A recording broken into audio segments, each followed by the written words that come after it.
Quit yapping, filthy factory worker.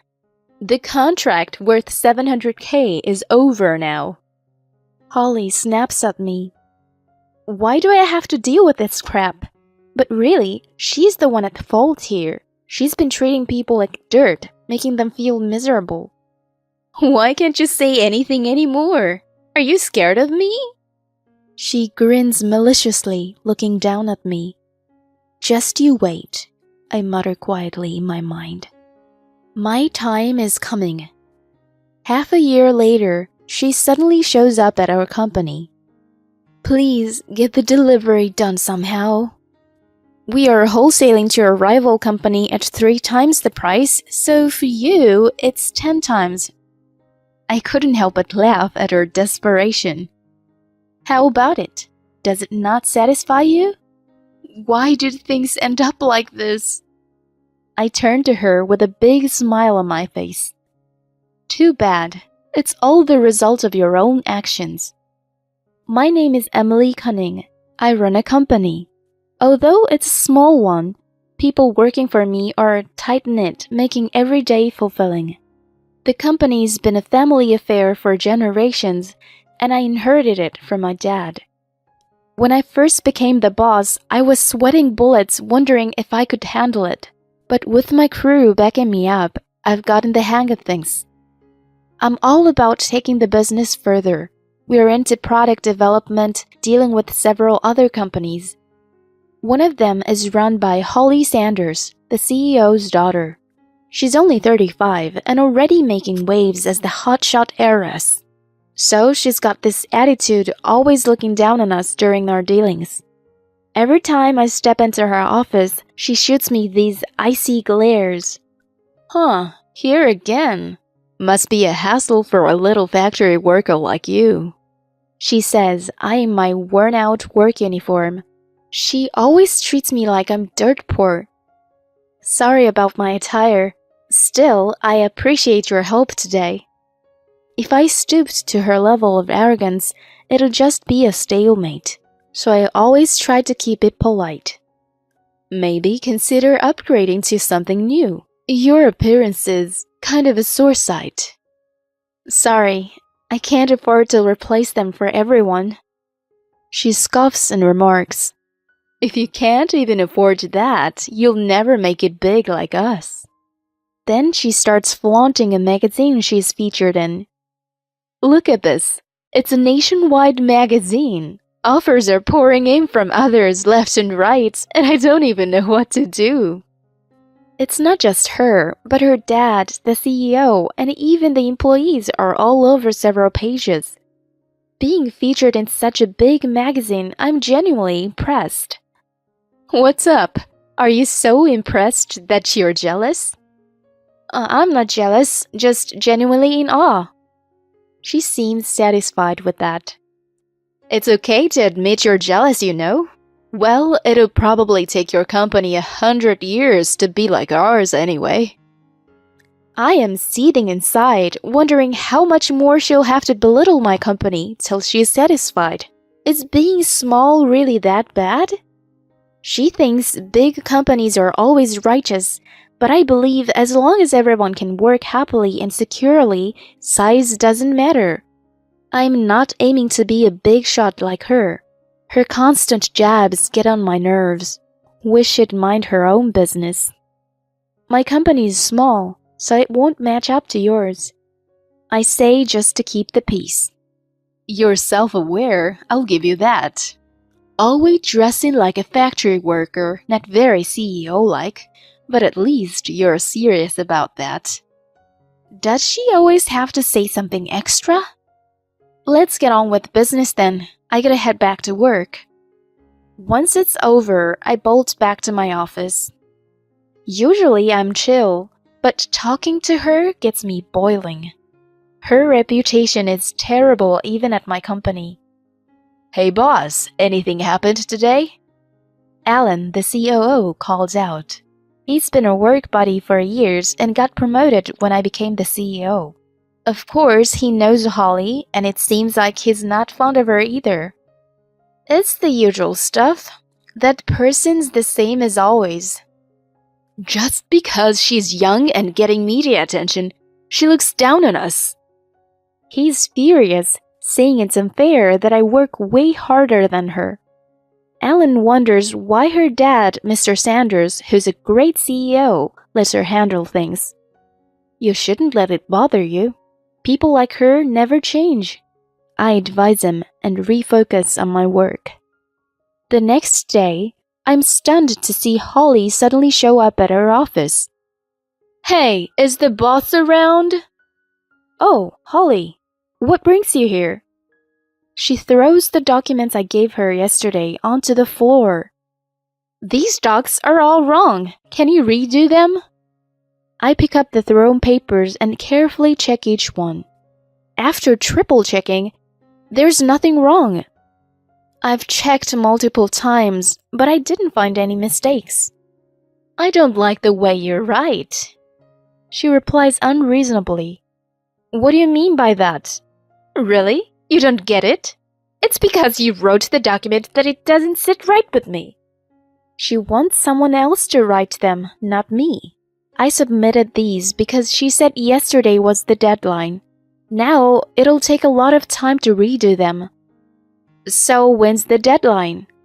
It's today, obviously. I gasp in shock. Today? It took a week to make these, so there's no way to finish it in a day. You didn't get my approval, so of course you need to finish it today. She insists, not budging from her stance. And she's demanding someone else to do it, even though they might not understand some parts of the documents like I do. Why don't you get Alan to do it? That blockhead's at least better than you. A blockhead? He's an important employee here. I won't tolerate rude language. Then she explodes in anger. How dare you speak to me like that? How do you manage to work in this rundown company every day? Just be grateful I come all the way here.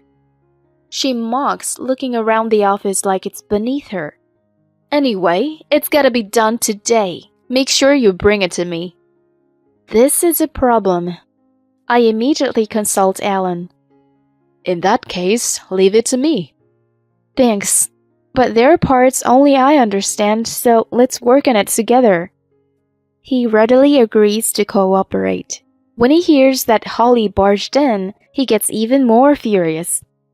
Isn't that way too unreasonable? She should consider our situation too. But we can't help what's already been said. Let's just do our best to finish it.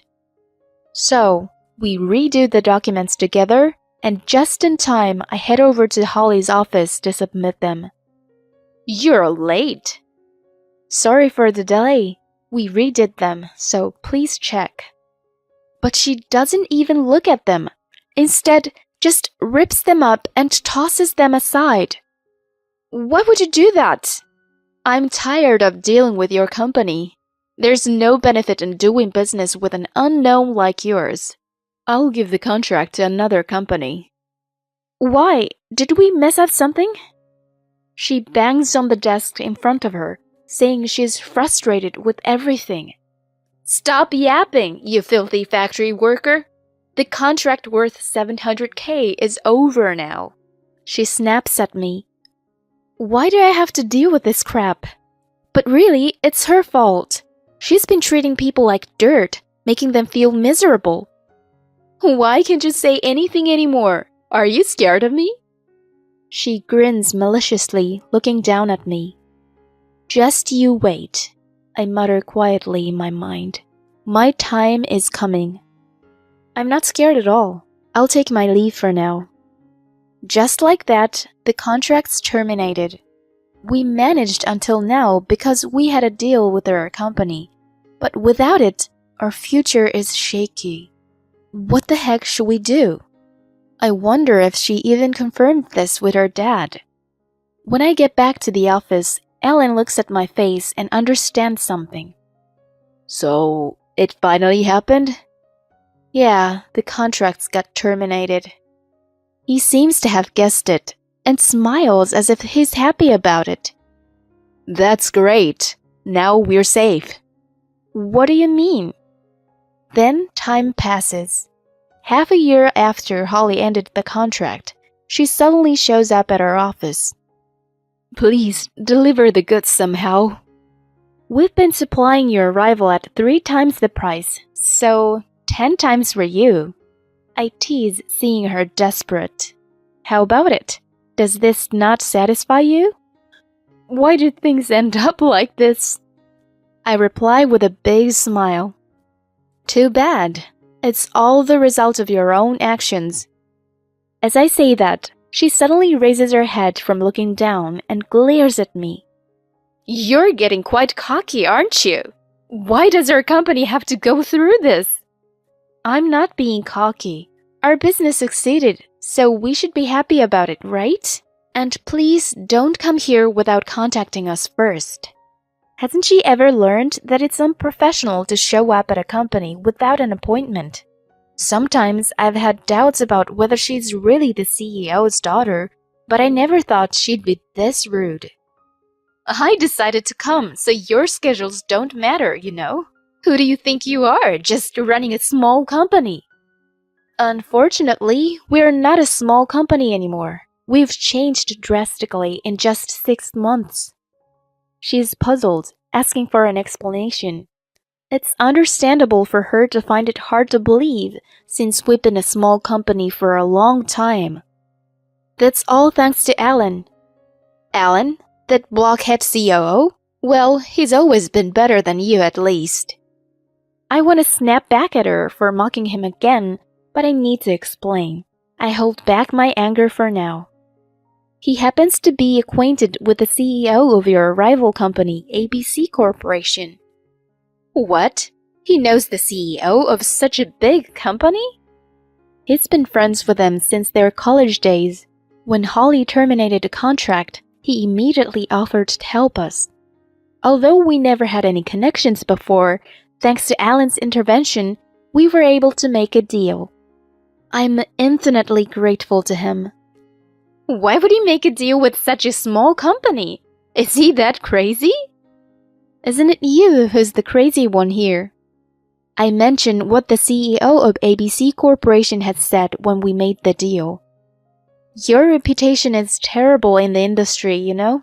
Every company seems to want to reconsider the contracts. Why is my reputation bad? You must have been saying something. To be clear, I've never said anything, and I haven't even badmouthed her to others. It's not beneficial to talk negatively about other companies when it comes to trust issues in business. So, I never said a word against her company.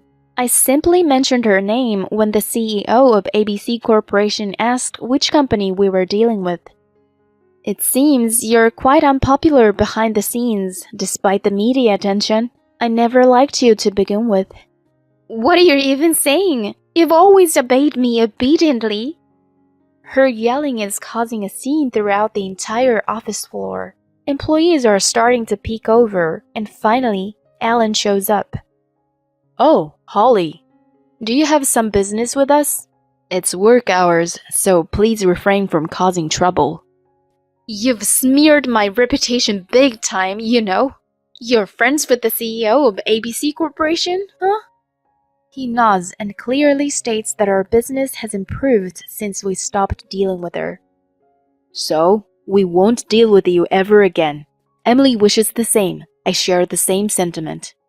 I've been quite upset with how you've been belittling us. Holly, with tears of frustration in her eyes, looks increasingly agitated. Who do you think has been taking care of this company all this time? Me, right? If it weren't for me, this company would have gone bankrupt by now. Whether you're here or not, this company won't go under. We have plenty of dedicated employees. She scoffs, dismissing the idea of employee bonds. You guys might think you're all buddy-buddy with your employees, but that doesn't mean squat. I've been an acting CEO for a long time, so I know. Isn't it because you haven't been there for your employees? When Alan and I visited our office, we saw the expressions in the faces of the employees. They always looked tense, like they were afraid of something. After visiting a few times, We realized they were afraid of her. How many times do I have to tell you? We don't need someone like you in this company, so get out! We witnessed her unreasonably firing an employee. The person was in tears, looking so pitiful. At that moment, we resolved to treat each employee with care and respect and do our best at work. We've seen you actually firing an employee. I don't do such a thing. You're just talking nonsense again, aren't you? What we saw was the truth. She's the one making excuses. And I've been wondering about something. Have you properly informed your father about the termination of contracts with us? Let me explain about that. Suddenly, Mr. Sanders, her father, appears from behind. He called to inform us that he was on the way earlier. As expected, unlike his unreasonable daughter, he's a sensible CEO. She went ahead and canceled the contract without a word to me. I guess I was a fool for leaving everything up to her. Oh, come on. I thought there wasn't any benefit in dealing with such a small company. I mean, that's what I thought at the time, so what was I supposed to do? Looks like he wanted the contract re-evaluated, so he sent her over to us. When she told me about it, I was shocked. We've been indebted to you for so long, so betraying you like this is unforgivable. Mr. Sanders apologizes to us. Please don't blame yourself. We didn't know that you weren't informed. It was all planned by my daughter, and she barged in here today, causing more trouble. I apologize for the inconvenience. Holly gets more and more agitated, asking why he's here. I said I'd handle everything. Why do you always interfere with me? I've trusted and relied on you until now, but I can't trust you with any more work. What do you mean? Holly glares suspiciously at him. It's exactly what I said. I can't have you in the company anymore. You've caused enough trouble for the other employees. Reflect on your actions at home for a while. What trouble? You must have said something to him. She points at me, blaming me for everything. I didn't do anything like that. You always want to blame me, but I've never done anything wrong to you. She's always worked hard for your sake. Stop making baseless assumptions. She gets more and more furious, shrieking she's not making any assumptions, and she throws a tantrum about being fired and shouting what she's supposed to do now. Don't make a scene in other people's offices. This is why you can't be trusted with the company. You better go back to square one and learn how to be professional. I was supposed to be the CEO. Why does it have to turn out like this? It's all because of doing business with this company. Seeing her still blaming everything on us, I've finally had enough. God darn you for pointing your fingers at us. It's all your fault. How dare you yell at me? And fix that dirty work uniform of yours. She complains about the uniform again, which cracks me up. Too bad. But our company is different now. New uniforms for everyone will arrive next week. You're lying. Where did you suddenly get that kind of money in just 6 months? Give some to us. She tries to reach out and grab me, but Mr. Sanders desperately stops her. I never thought things would turn out like this in just 6 months. But one thing's for sure. I've always cared more about others than you. I always tried to maintain polite exchanges. There have been times when I've faced unfair treatment in some companies, not as much as Holly, but I'd never forgot compassion and kindness. Getting connected with ABC Corporation is also thanks to that. The CEO told us that he had always heard rumors about how kind and polite everyone in our company was. It was the moment when all our efforts finally paid off. Despite being a small factory, I'm glad we worked hard. I've always treated you all well, haven't I? What's different? I don't recall being treated well by you. Go back and reflect. Don't ever come back here. She sheds tears of frustration and is dragged out of the office by Mr. Sanders. After that, Holly got fired from the company. After she was gone, he put a lot of effort into overcoming the crisis in management. It's clear to me now that her way was definitely not the right one. And by contracting with ABC Corporation, our sales have further increased. With plans to build a new factory, the company is thriving more than ever. I vow to keep working hard. When I met my ex-husband for the first time after 10 years, he told me he only had 6 months to live. My name is Laura. I divorced my husband 10 years ago and currently live together with my daughter Rachel. Rachel is a high school senior. This coming summer, she'll be graduating high school and going off to college. Rachel always comforted me by saying she'd do her best to get a scholarship for college so that I don't have to worry about her tuition. It's true, sending her off to college would be very difficult with my salary alone. Rachel really had no choice but to try for a scholarship. So Rachel did her best to be the perfect high school student, being valedictorian and student council president, as well as competing in national sports championships. She worked incredibly hard. After all her efforts, she received a full-ride scholarship and she got accepted into a very good university. I'm sure she'll be able to fulfill her dream of becoming a lawyer in the future. I was so grateful for her. Since divorcing her father when Rachel was in elementary school, all I've done is put her through trouble. Though I think I'm a useless mother, Rachel has always been considerate of me.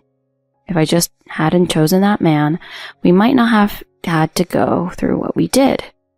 It all began 20 years ago when I married my ex-husband, Michael.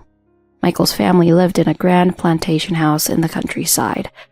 When I first visited Michael's family home, I felt overwhelmed by how grand everything was, and by Michael's father, who wore an expensive suit and tie. He seemed strict and old-fashioned, like their family home. I later found out that he wasn't always like that, and that he just went out of his way to act that way to leave a dignified first impression. I won't ever forget the kind smile on his face when he later apologized for scaring me. The problem was my mother-in-law. My mom really loves me, so I have a feeling she doesn't like you because she feels like you stole me from her. That's right, Michael's mother was totally overprotective of him. The first time I met my mother-in-law, the first thing she said to me was, "Laura, isn't your makeup a bit too thick? And the length of your skirt? Only people with skinny and attractive legs should wear something like that." My outfit that day was a bit more eye-catching than usual, but my dress went to my knees. My makeup was only slightly heavier than usual.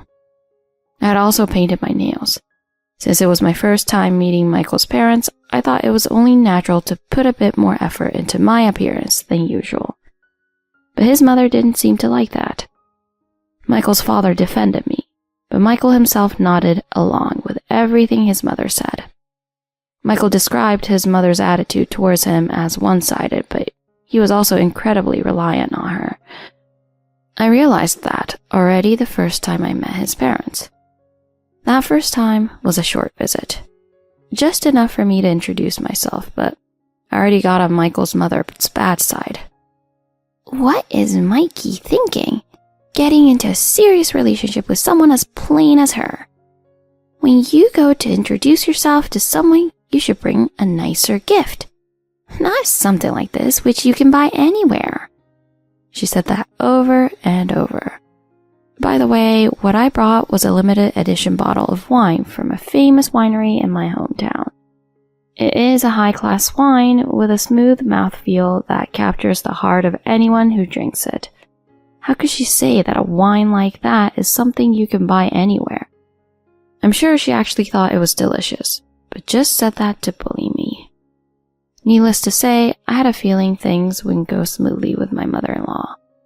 But Michael shrugged off my concerns, saying that once we get married, we won't be meeting his parents much anyway. It was true. Since we wouldn't be living together, we wouldn't have to see each other every day. Hearing him say that, I decided things would be okay. But the momentary lack of better judgment turned my life upside down. After 3 years of dating, Michael and I got married. He proposed during a famous festival that takes place in the area every summer. Michael got on his knees just as the firework finale began, pulling out a ring and saying, I will protect you from all hardship. So please, marry me. Yes, I'd love to, I said and accepted the ring. A few months later, we had our wedding ceremony.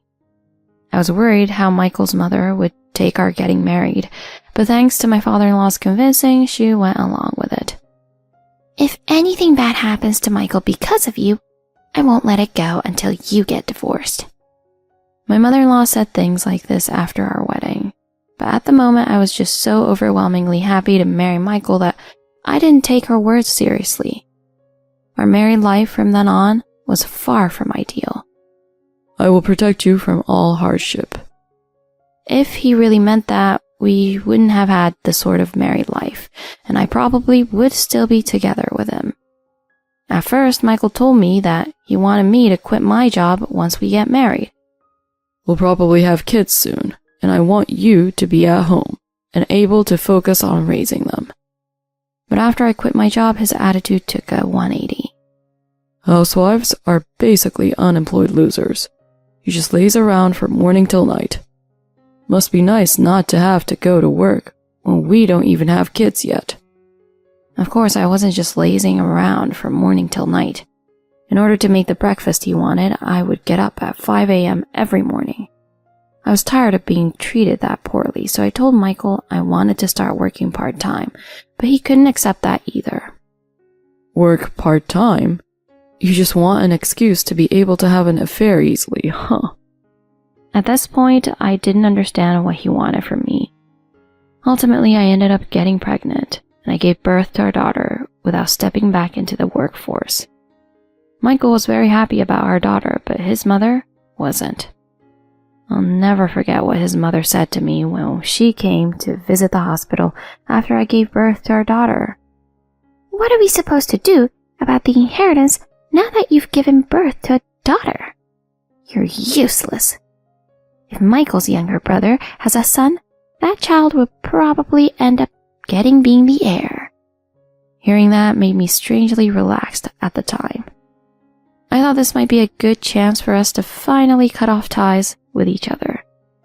I didn't care about the inheritance, so it didn't matter to me who became the heir. I'd be happy if Michael's nephew became the heir. But things didn't turn out how I hoped. 6 months after I gave birth to Rachel, there was an incident. Michael's father threatened his mother with divorce after finding out she was having an affair. When I first heard that, I thought there must be some sort of mistake. The two of them got along so well that they were famous in their neighborhood for being a perfect couple. I couldn't believe those two would get divorced. Michael's parents lived a 2-hour drive away, and we didn't meet them often, so it took us a while to find out the details. But rumors about the affair turned out to be true, and my father-in-law wanted a divorce. Laura. One day shortly after, my mother-in-law appeared at our home. Seeing my mother-in-law so emaciated for the first time left me feeling conflicted. But when she then brought up moving in with us, I was filled purely with shock and annoyance. Rachel was still very young, and our home wasn't big. Michael and I were considering having a second child, but with his mother around, that would be difficult. But Michael agreed to his mother moving in with us. My mama's boy husband was completely on his mother's side. Michael thought she was in the right, not his father. I tried pleading with Michael to not let his mother move in with us, but he said that if I'm against it, we will have to divorce, so I had no choice but to accept it. Like that, my mother-in-law moved in with us.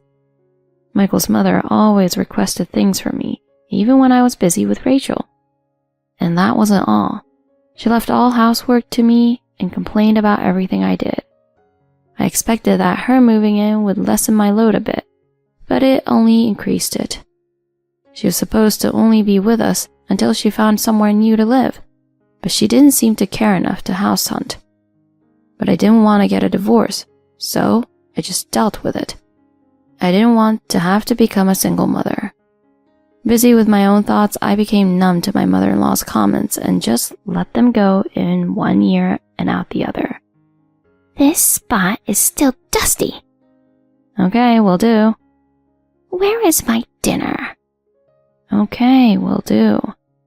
She would get angry at the way I brushed her off, but I would just brush off her anger as well. Years passed. Rachel started elementary school, and it didn't seem like my mother-in-law was going anywhere. Rachel was more reserved than the other kids her age, which her grandmother didn't seem to like.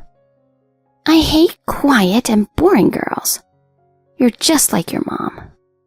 If you don't want me to hate you, be more outgoing. And that's it. I've had enough. I began seriously considering divorce.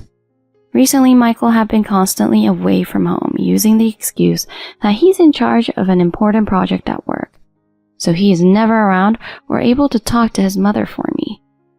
Well, as I say that, I realize that even if he was here, he would just take his mother's side. When Rachel turned 8, it happened. I discovered Michael was having an affair. His lover was one of his bosses at work. Unable to take it anymore, I decided it was time to get a divorce. Considering what life would be like after the divorce, I started job hunting. I first re-established contact with my bosses and colleagues from before I got married. Luckily, one of my ex-colleagues had started their own company and said I could work for him. Now I could rest assured that Rachel and I would be able to survive on our own. After my first day at work, I handed Michael divorce papers. Michael burst into anger, and he and his mother began verbally attacking me. Can you survive without me? You won't even be able to afford sending Rachel to school. You realize that the reason Michael had an affair is because you weren't doing good enough, right? It's all your fault. I wanted to snap back at the illogical things they were saying, but I was at a loss for words. Thinking about how pathetic I was, I let them continue to attack me until at some point, Rachel woke up. Mommy, what's wrong? She rushed over to me when she saw I was at the verge of tears and looked at me worriedly. That's right, I have to protect her from now on. It's not enough to just say that, I have to act. That thought gave me strength. It doesn't matter what you say, I'm divorcing you. Saying that, I took Rachel and I's things and left the house. Afterwards, I hired a lawyer, won a case for receiving damages and child support, and finalized our divorce. Of course, I also filed for damages from Michael's lover. Luckily, she didn't raise any disputes. I was relieved for a while, but Michael only properly paid everything at the beginning. I would contact him about it, but he would just ask me to be patient and say that he'll definitely pay the next month. I shouldn't have accepted those words. Doing some research, I recently found out that spouses avoiding child support payments is a big societal issue, with up to 75% of divorced spouses doing so. I was foolish. I didn't realize about this issue until I was right in the middle of it. Between working and taking care of Rachel, I was super busy. Rachel's classmates teased her about our situation at home, and their mothers badmouthed me behind my back. 10 years passed. Rachel became a high school senior, and I bumped into Michael and his mother at our local summer festival. I was shocked to meet them again, but they didn't seem very surprised to see me. I wondered to myself whether they had searched for me, and if so, how they found me, but I kept my composure and just asked, "What is it?" Michael then made a serious face and said the following. I only have 6 months left to live. Time is running out. I want to meet my daughter one last time. Please let me see her. I was shocked and confused, though I'm not happy about it, if they're just going to meet for a bit. But I didn't know how Rachel would react. Telling them I would have to ask Rachel, I called her. Rachel took the situation surprisingly calmly and said she would head over. When I told Michael and his mother they could meet Rachel, they smiled widely. I told Michael to wait there. I knew he'd understand what I meant. I was talking about the place he proposed to me. Nodding, he directed his mother, and they turned their backs to me. Looking at them walk away, I made one more phone call. Something is off. My sixth sense told me that. 1 hour passed. I met up with Rachel, and we walked over to where Michael and his mother were waiting. The festival's fireworks show began, and I couldn't help but remember the day Michael proposed to me. Michael and his mother stood before us. Suddenly, their facial expression changed. You really are gullible. There's no way I would be in such good condition if I really only had 6 months to live. Right, Mom? That's right. You are an idiot as always. And that's why single mothers are worthless. They laughed, but I stayed calm. I never actually believed what he said about having half a year to live. Unfazed by the fact I wasn't reacting to their provocations, Michael began explaining why they wanted to see Rachel. Michael and his mother were concerned about who would inherit his father's estate now that Michael's little brother had a baby boy. If you become the heir, you won't have to worry about your future. You won't have to worry about getting a job, and we will find you a nice husband. Laura, someone like you wouldn't be able to find a proper husband for Rachel anyway. Rachel's grandmother clearly looked down on us as she spoke. And your grandmother is getting older. Soon enough, she'll need someone to take care of her. If you're with us, we won't have to worry about paying for a caretaker, so it'll be a win-win. Don't you think? Hearing them say such idiotic things made me blow my top off. Excuse me? You want to force Rachel to be her grandmother's caretaker? There's no way I will let you treat my precious daughter like that. Leave us alone and never come near us ever again. When I exploded like that, the two realized there was no way to convince me, so just they grabbed Rachel's hands, proceeded to try to pull her away. At that moment, a voice rang above the noise of the fireworks. Surprised, Michael snapped his head around to find his father standing nearby. Dear, why? Seeing my mother-in-law panic was very rare. That's right, the person I called when waiting for Rachel to come was Michael's father. Rachel is in trouble. Please come help. Without having to give much of an explanation, he understood what was going on. I'm coming now. Where will you be meeting them? After I described the place, my father-in-law immediately came to meet us. Suddenly, a voice screamed out in pain. Michael jumped back, holding his arm. It seems Rachel bit his arm and ran away from his grasp. The next morning, Michael's father went after the two of them. Michael, I'm cutting off ties with you. And you, we're getting a divorce. Take your things and leave. My father-in-law couldn't contain his anger at them anymore. He also apologized to me for causing me trouble. Thank you for saving us. Let's be there for each other from now on, too. Rachel graduated from high school with no problem, and in the fall, she would have to leave the nest to go to college. Living apart for the first time would be very hard, and I expressed my concerns to Rachel's grandfather. I have an empty property near my home that you and Rachel can stay in if you like. It's near Rachel's college, and the two of you can live there together. When I discussed her grandfather's offer with Rachel, she happily agreed. After that day, at the festival, Rachel became very close with her grandfather. So when it time for Rachel to begin college, the two of us moved. Though my father-in-law was elderly, he would occasionally take Rachel out with a car on day trips. Rachel would happily talk to him about college life, and he seemed to enjoy spending more time with his granddaughter now that she lived nearby. None of us know what happened to Michael and his mother, nor do we want to know.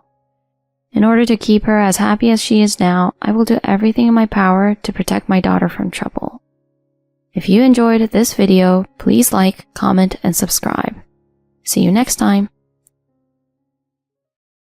My husband believes every lie my MIL makes, and then blames me. But 1 month later. You are such a scumbag. Get out right now. I don't even want to see your face. My husband, who believed my mother-in-law's lies, says so and kicked me out of the house. Susan, my mother-in-law, is laughing at me as my husband kicks me out. I don't care anymore. If she's acting like that, then I've got my own plans too. I'm going to send them both to hell. My name is Camilla. I'm 32 years old and I work as a nurse. I have been married to my husband Josh for 3 years. I have to work night shifts and I'm very busy at work, but my husband is very understanding and treats me kindly. I'm home. Hey, looks like you were pulling another late night at work, huh? Yeah, I'm sorry about that. One of our patients is not doing so great right now. No choice but to accept it. That's just how it is. It's hard work being a nurse. Thanks, Josh. I'm sorry, but I bought some side dishes for dinner at a store. It's okay, I like their side dishes. I got some bread cut up ready to be toasted, and I made some soup too. Wow, thank you. That's great. My husband helps me by doing simple household chores like this. I really appreciate this kind of thing when I'm especially busy with work. Josh is always there for me, and I believe I chose a wonderful husband. It's been 3 years since we tied the knot, and my husband's been super sweet, helping us have a great bond. I thought we'd keep being happy together, have kids, and make a cozy home. But then something happened that made our relationship slowly start to shift. It all happened one day. Me and my husband were just lounging around at home on a holiday when Susan, my mother-in-law, called. Hey, Mom. What's up? I'm sorry to call out of the blue, but there's something that's been bothering me. What do you mean? Something that's bothering you? Actually, your father's acting strange. He's acting strange? He's acting a bit forgetful and confused. What? Are you serious? He hasn't forgotten my name and all, so I reckon it's not a big deal, but even so, I'm anxious about what may happen in the future. Yeah, well, if there's anything I can do, just let me know. Thanks, sweetie. Josh then gave me a heads up that my father-in-law might have dementia after talking to his mom. I hope Dad is doing fine. I'm worried about him because he's been so healthy until now. I wish I could do something for him. Yeah, I wish there was something I could do. If there's anything I can do, I'll help. Thank you, Camilla.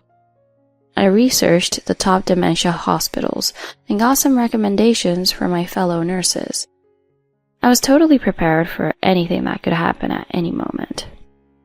But things took an unexpected turn. It all started with something my husband said. One day, my husband said he wanted to talk to me. What did he want to talk about? I was just sitting with my husband at the dining table, sipping on some coffee after dinner. While mixing the sugar and cream with a spoon, I look at my husband. Then my husband says something outrageous. I'm thinking of moving in with my mom and dad. Sorry, what? We're moving in with your parents? I stopped holding the spoon in my hand. What's up with the out-of-the-blue idea of living with your parents? I told you that my dad is suffering from dementia, didn't I? Well, it looks like his symptoms are getting worse. My mom is finding that really tough to handle. So I figured that moving back in with my folks was the best plan. Doing that will make it less likely for Dad to get dementia, and we can take care of it right away if something goes wrong. Camilla, you'll be on board for my dad's sake, right? Huh? You said you'd help before, right? Well, yes, I did.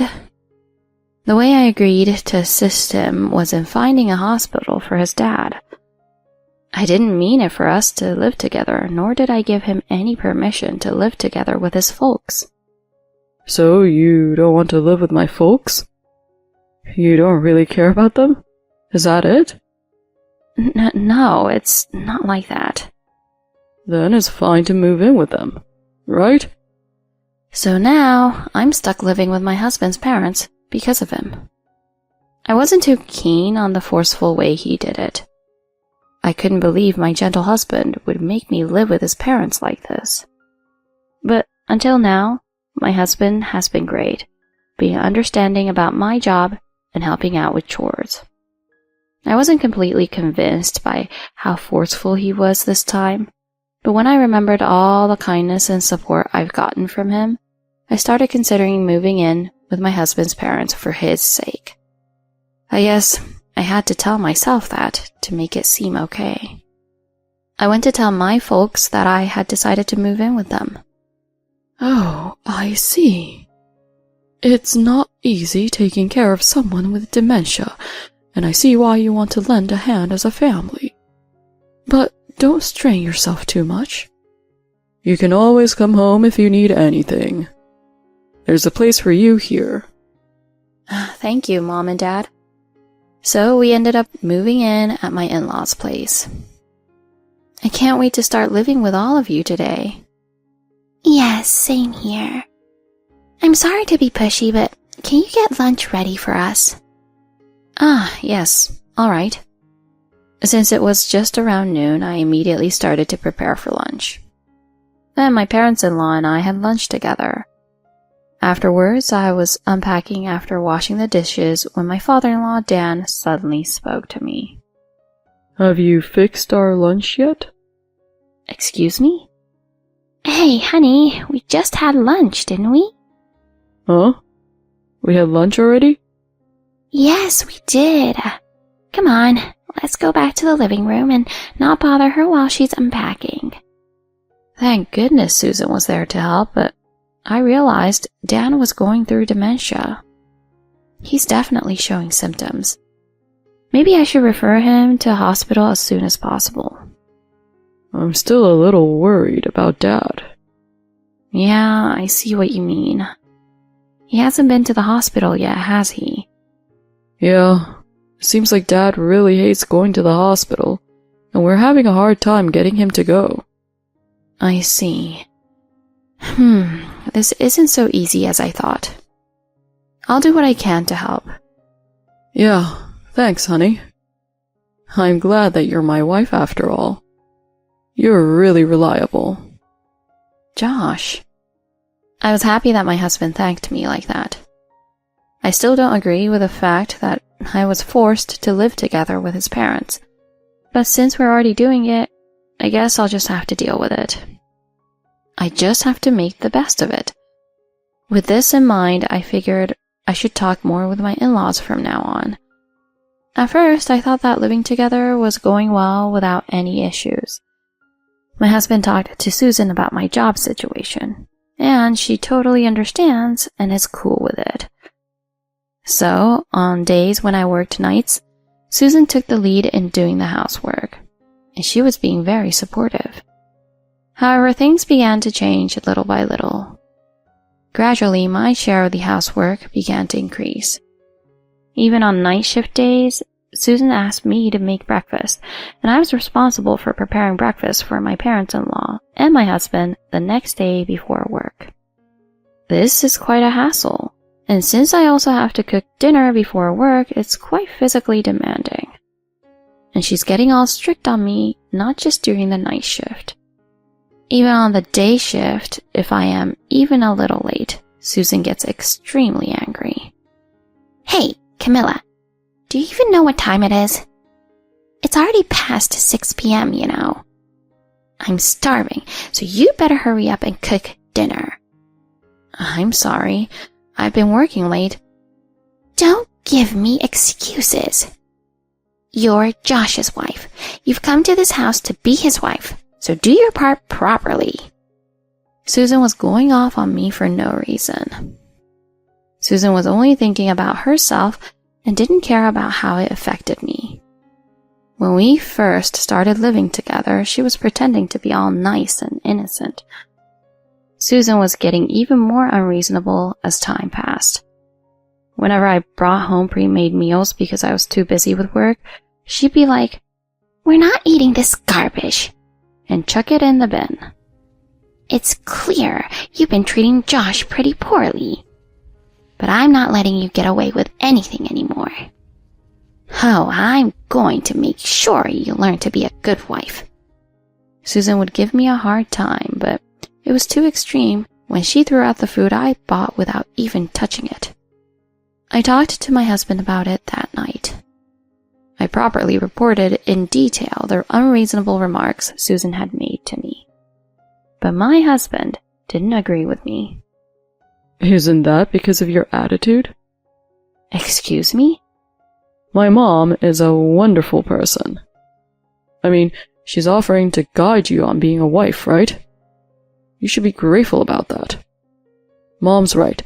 It's not right to just buy pre-made meals and side dishes all the time. A normal wife in a normal family would make a proper home-cooked meal. Are you serious?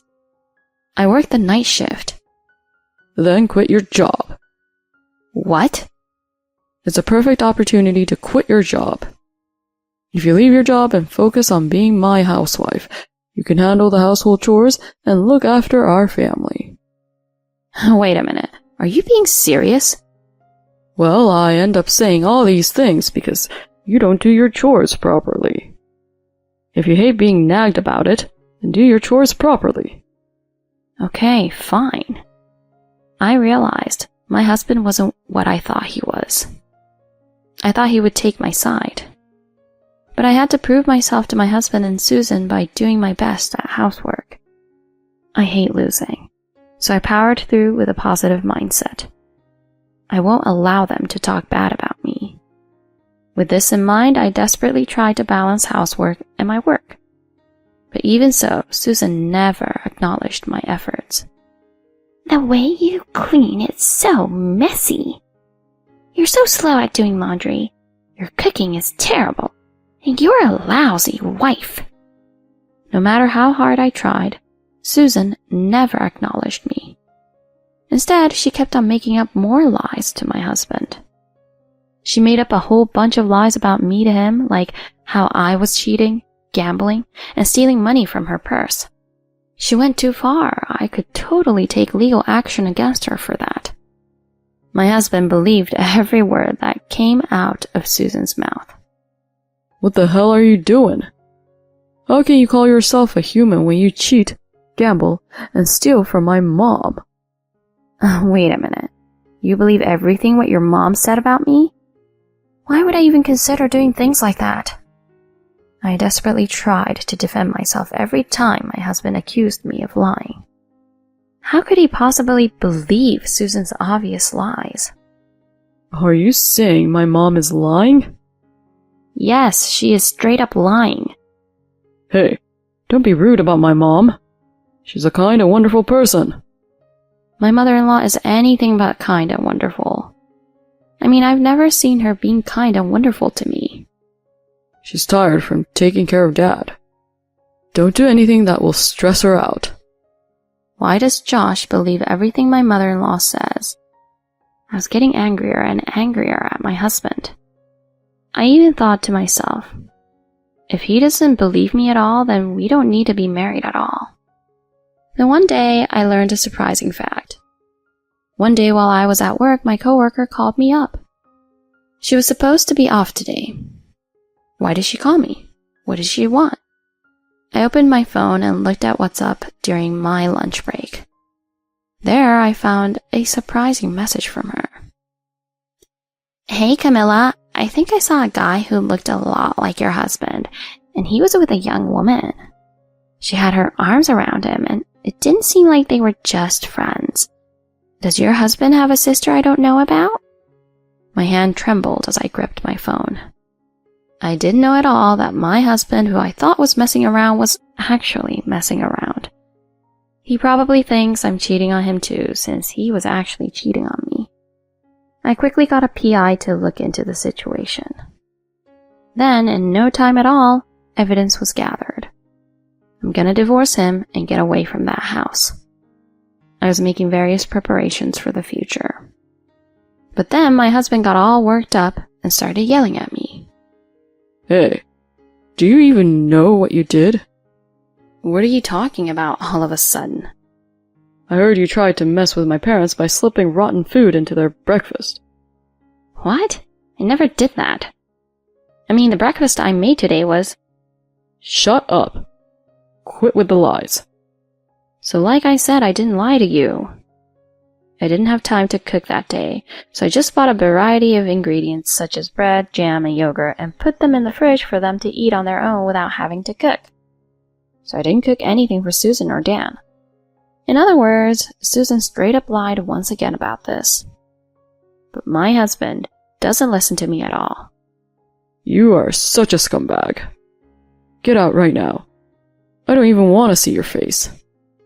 My husband, who fully believed Susan's lies, said so and kicked me out of the house. Susan, my mother-in-law, is laughing at me as my husband kicks me out. I don't care anymore. If she's acting like that, then I've got my own plans too. I'm going to send them both to hell. Fine, I'll leave. I immediately packed my belongings and left their house. Then I went back to my parents' house.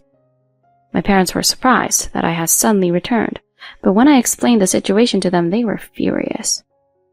That's totally unacceptable. I had no idea they were such a terrible family. Like I said before, you can stay here as long as you want. My parents' nice gestures helped me unwind quickly.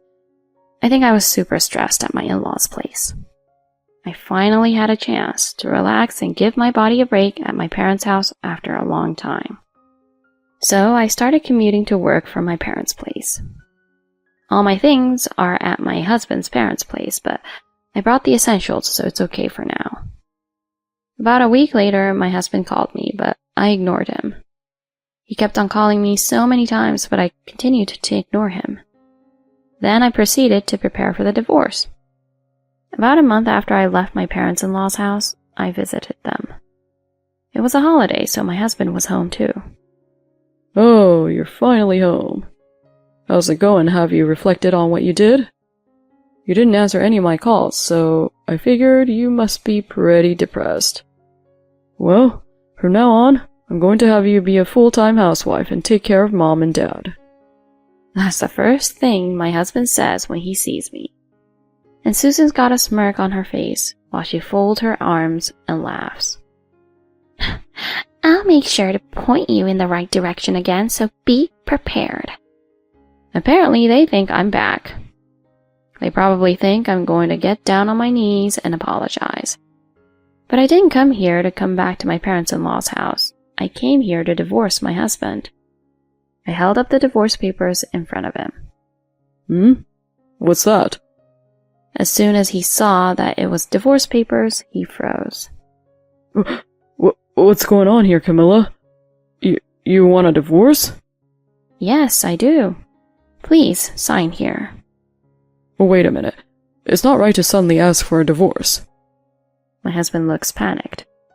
And his mom seemed to be in a panic as well. Yes, he's right, you know. Don't make the choice to divorce too quickly. Too quickly? Just so you know, I thought long and hard about this.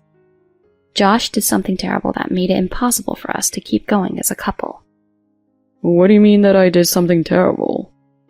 Stop acting clueless, you cheater. What? As I shouted that, I confronted him with a photo evidence of the affair. This is... It's a picture of you going into a hotel with a young woman. You can never get away with this now. I'm ending our marriage due to your cheating, and I will be seeking alimony. Oh no. Wait a minute. I won't allow you to divorce him just like that. You have an obligation to help us as a wife. Josh can't say no to the divorce since he cheated on me, and that's why it's happening. Divorce is final. If you want, we can take this to court and fight it out. Alright? Take this to court? My mother-in-law lost it once she heard the word court. And she was frozen as if she couldn't say anything more. I just came to pick up the rest of my belongings today. In the first place, I already knew that Dan's dementia was also a lie. I could hear you and Dan talking from your room the other day.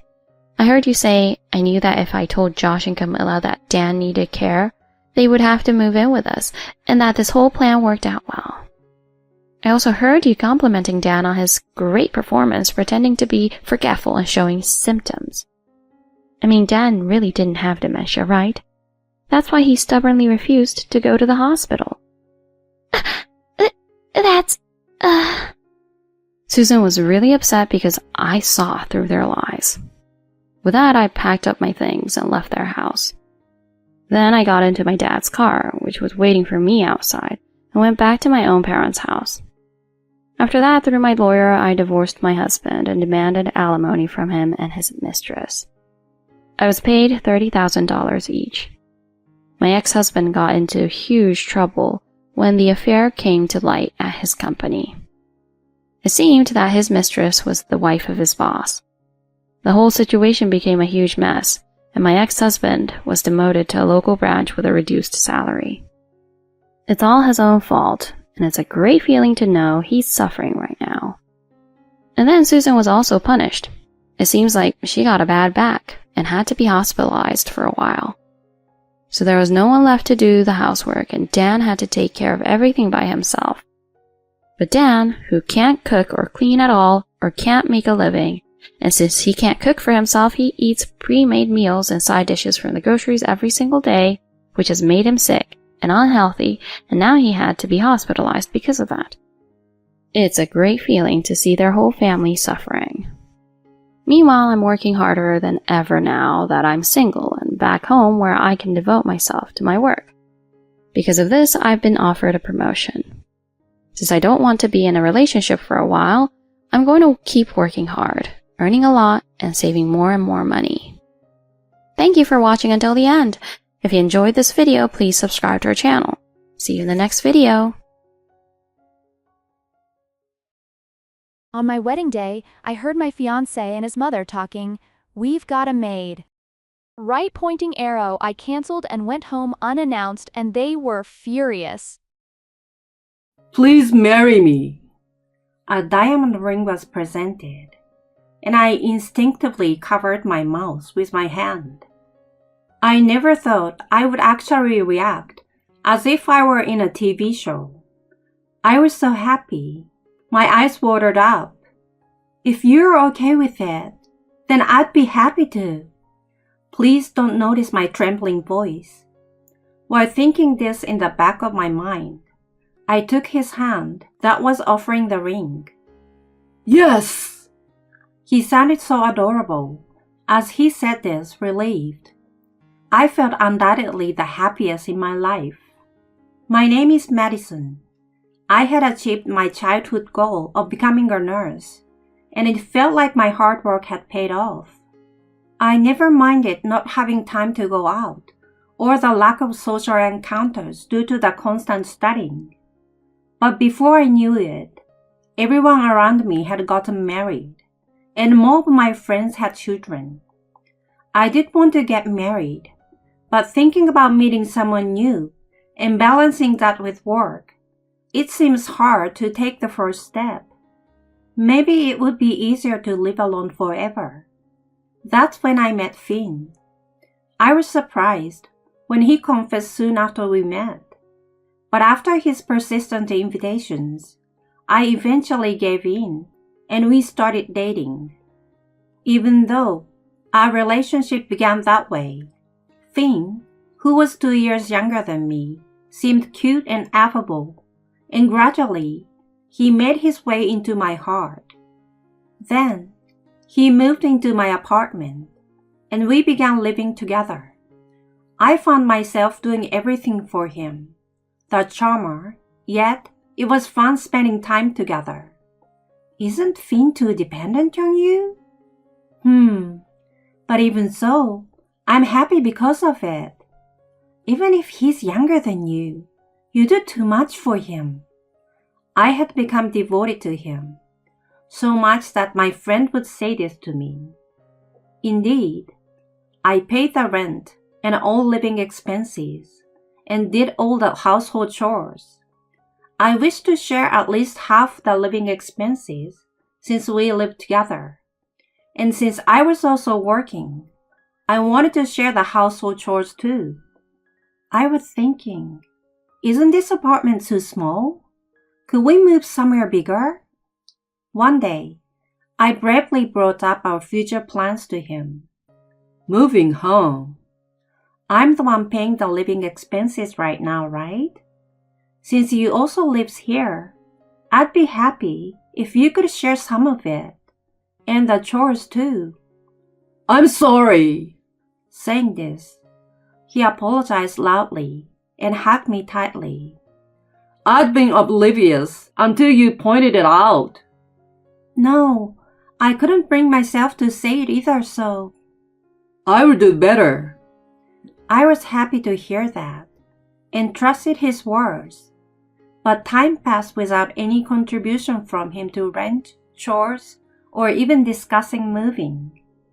In the year or so of dating, I grew increasingly fond of him and couldn't bring myself to say anything. I feared that bringing it up again might drive him away. So I continued our life as it was. As a nurse, I earned a decent salary, whereas he, apprenticing at a small construction firm, made less, which made it harder for me to discuss financial sharing. You are already 32. Can you see a future with him living like that? My friend's remarks stung. I enjoyed our life, but was always anxious at the same time. That's when he proposed. My parents were puzzled by his financial situation, but I reassured them that I had a stable job and income. His parents, on the other hand, welcomed me warmly. Welcome! Sorry for the sudden visit. It's fine. I was looking forward to meeting you. When I visited, his mother welcomed me with joy. His father also seemed happy for us, which made me very happy. So, when will you register the marriage? Since the wedding is in 6 months, I thought we'd do it then. Oh, wouldn't it be better to do it sooner? I thought so too, but... My soon-to-be mother-in-law looked disappointed, and he agreed with her. It was my childhood dream to register our marriage on our wedding day. Well then, I guess that can't be helped. I wondered why they were so eager to register the marriage. The date of the wedding ceremony was set according to Finn's wishes. I could have waited a bit longer for my preferred venue, but his desire to register the marriage sooner led to this decision. He seems to think that registering the marriage was all that mattered. So maybe my desire for a ceremony was selfish. That's why I went along with his wishes about the date. Why the rush? I just want to become a family with you as soon as possible. His words made me happy, but I couldn't fully understand his eagerness. Madison, you are a nurse, right? His mother suddenly asked. Yes. That's reassuring. Huh? You do elderly care too, right? Well, I do assist the elderly in my job. Well, that's good. She seems genuinely pleased, which gave me an odd feeling. It's nice to be appreciated for my job as a nurse, but what does she mean? How long are you planning to work at your current job? You're moving here, right? Her assuming it as a given, I was shocked. As for Finn, he just smiled nonchalantly. Well, even if you were to leave, you wouldn't be able to quit the day off, right? So you'd have to notify your workplace soon. But... Our place is in the countryside, but you'd probably find a nursing job easily. Yes, I'm glad you're a nurse. I was just listening to him and his parents happily discussing such matters. His family home was a 2-hour drive from the city center. I hadn't heard anything about moving until now. Moreover, I was meeting his parents for the first time today. My anxiety grew, but I feared expressing a reluctance to live with them might give a bad impression, since I had just come to greet them before our marriage. That's why I felt unable to say anything. Sorry, my friends said they want to meet up. But don't we have plans today? We can always go another time. After our engagement, it seems his cycle of local friends had grown. They said they wanted to celebrate the marriage, so although I sent him home gladly at first, it felt different when it became a weekly occurrence. I was already on a rotating shift system, so our days off rarely overlapped. Being called away by friends on the rare days we could spend together only increased my frustration. He probably wants to return to his hometown. But he told his parents you weren't planning to move back, right? He did say that, but being alone on my day off felt lonely, so I ended up going back to my parents' house nearby. My mother looked troubled when I inadvertently expressed my thought. Didn't his parents agree to that? What? Getting cold feet before the wedding? The marriage certificate was already filled out, with a wedding planned for next week. The realization that I was getting closer to marriage might have been causing my anxiety. Maybe. I forced myself to accept it as that. What? Can we go together? Sorry, it turned into a final singles gathering, so I will be heading to the venue with my parents. I will meet you there. Didn't we say we'd go submit the marriage certificate together before the ceremony? Oh, sorry, but could you go submit it alone?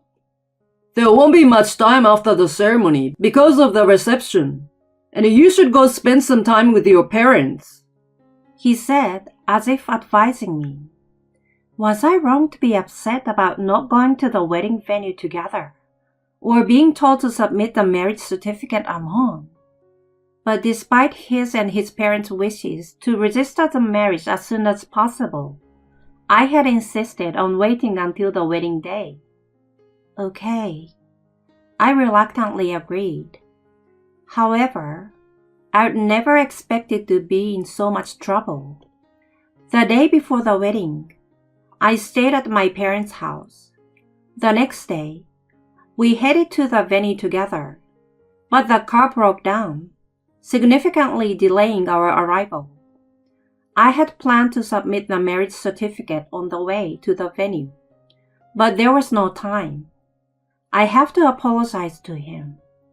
While thinking this, I headed to his dressing room. Finally. It took so long. As the venue staff guided us to the dressing room, I heard his and his mother's voice inside. My father was about to knock on the door when we overheard their conversations. Now we've got a maid. Yes, it took a while. They were talking about me. Really? That woman made us wait so long. What? My parents and I exchanged glances. The venue staff looked bewildered. Nice to have a nurse close by. Now we can leave Grandpa scared to her. She earns well, so she can pay the rent and do the chores. The wait was long and unbearable, but not breaking up turned out to be a good call. Yes, indeed. Paying for daycare is costly, and I don't want to do caregiving, so it's perfect. But she doesn't want to move, and says she won't quit her job. Well, isn't it cheeky for a bride to say such a thing? I know, right? She should be grateful just for getting the chance to get married. You pretending to be distressed should eventually make her agree. She'll listen to everything I say so. Once you are married, she's ours. The marriage certificate has been submitted, right? She should have done it this morning. Finally, huh? Undoubtedly, the excited speakers were my fiancé and his mother. I was so shocked that my mother had to keep me from falling. My father turned red with anger, his fist trembling. I clenched the marriage certificate that we hadn't managed to submit. The venue staff looked at us apologetically. Let's go home. What? My father quietly said, taking me and my mother's hands and starting to walk. The staff hurried after us. We'll be leaving now. We will contact our guests ourselves. We will cover all cancellation costs too. My father stated firmly. We'll be busy for a while, so please let us handle the payment later. That's fine. I will explain to the groom's side. I'm sorry for the inconvenience. The venue staff seems to understand the situation. On my wedding day, I never imagined such a thing would happen. I was stunned as my father pulled me by the hand, and it was only then that I snapped out of my tension and started crying. Apparently, the venue staff explained the situation to Finn as he called me while I headed back home. However, I turned my phone off and apologized to my guests using my mother's phone instead. A few hours later, after returning home, he and his parents arrived.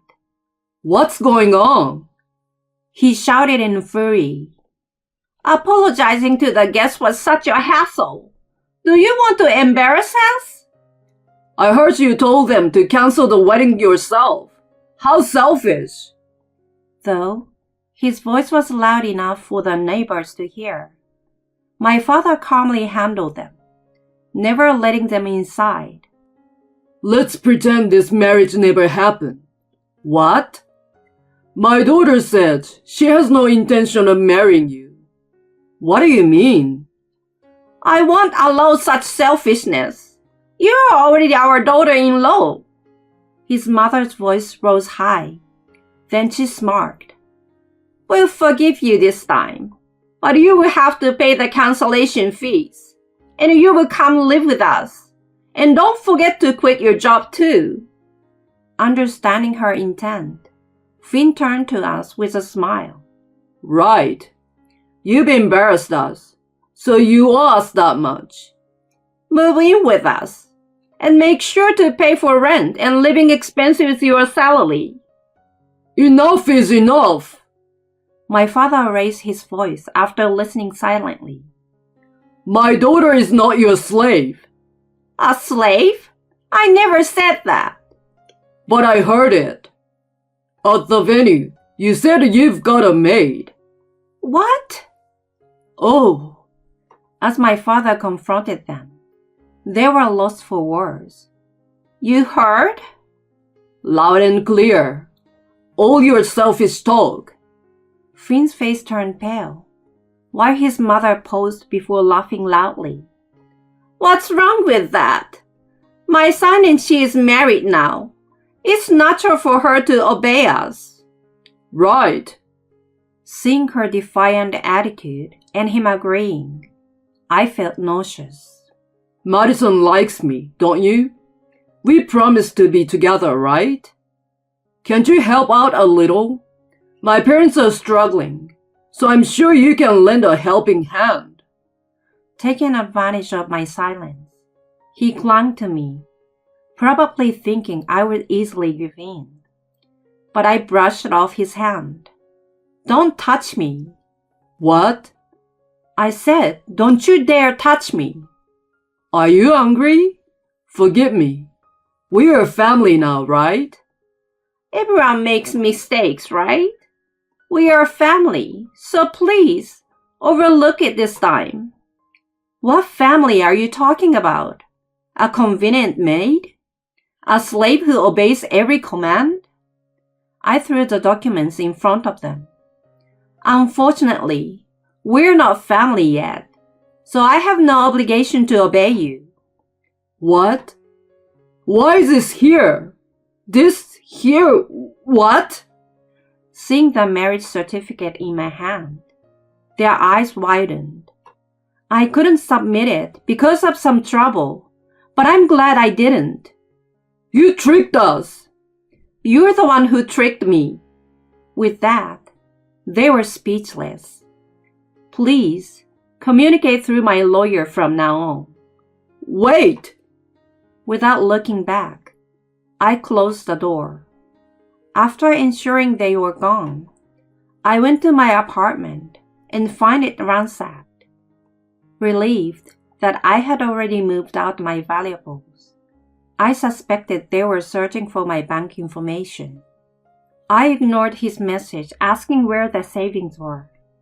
And so, I formally broke off the engagement through a lawyer. Since the fault lay with them, they had to pay a small amount of consolation and the venue's cancellation fee. Finn became uncomfortable at his workplace due to the cancelled wedding and the commotion at my parents' house, and apparently resigned to return home. His family faced disdain in their hometown, but it was their own doing. I explained my situation to my workplace, and it has become a laughable story now. I'm sometimes teased about it, but I'm actually grateful for that. Since then, I've been wary of dating, but I've started to consider going out for meals with a colleague who invites me with an unfazed smile every time. I can't think about marriage right now, but I plan to keep moving forward, step by step.